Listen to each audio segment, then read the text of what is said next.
क्या खूब कहा है एक भाई भाभी ने।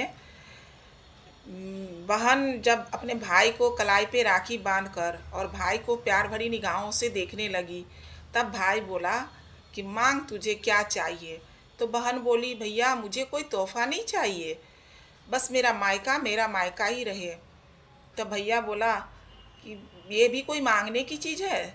मैं तुझे तुम्हारे अपने भाई पर भरोसा नहीं है क्या? तेरा मायका तेरा ही रहेगा। तो नहीं भैया, कुछ लोग कहते हैं ना कि माँ बाप के बाद बेटी का कोई मायका नहीं होता, इसलिए मुझे बोलना पड़ा। तो बगल में बैठी भाभी ने बोला कि तुम्हें अपने भाई पर इतना भरोसा नहीं है? तेरा मायका ही रहेगा। इतना तो भरोसा रखो अपने भाई पे।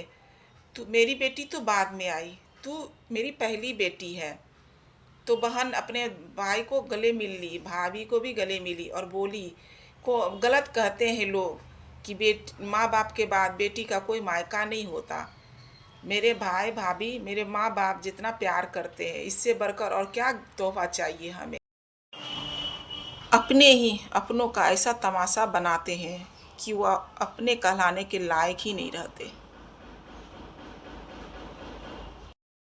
नादानी में हमने कुछ लोगों को अपने सर पे बिठा रखा था। जब उसकी हकीकत सामने आई तो वो पैर के पास बैठने के भी लायक नहीं थे। वक्त सब दिखा देता है। कुछ लोग अपनी अकड़ की वजह से कीमती रिश्ते खो देते हैं और कुछ लोग रिश्ते बचाते बचाते अपनी कदर खो देते हैं।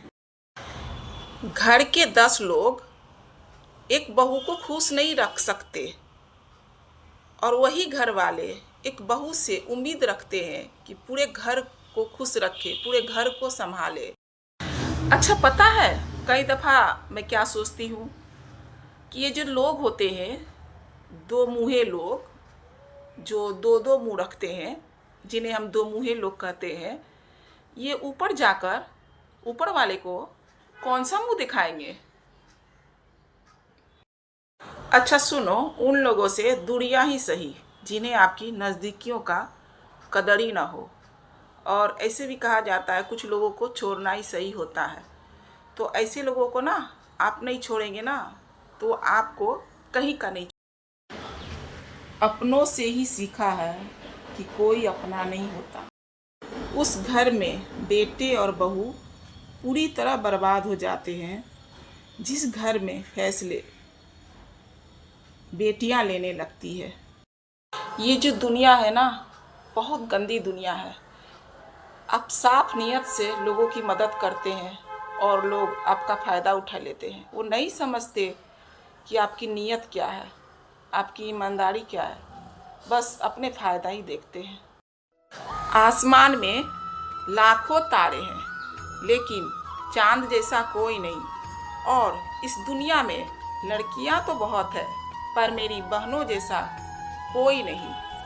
और एक बात कहूँ ना साहब, कि बहन के साथ बैठने में बहुत सुकून मिलता है और इसी बहन के साथ बैठने के लिए वक्त थोड़ा बहुत कम मिलता है। अच्छा सुनो, उन लोगों से दूरियां ही सही जिन्हें आपकी नज़दीकियों का कदर ही ना हो। और ऐसे भी कहा जाता है कुछ लोगों को छोड़ना ही सही होता है। तो ऐसे लोगों को ना आप नहीं छोड़ेंगे ना, तो आपको कहीं का नहीं छोड़।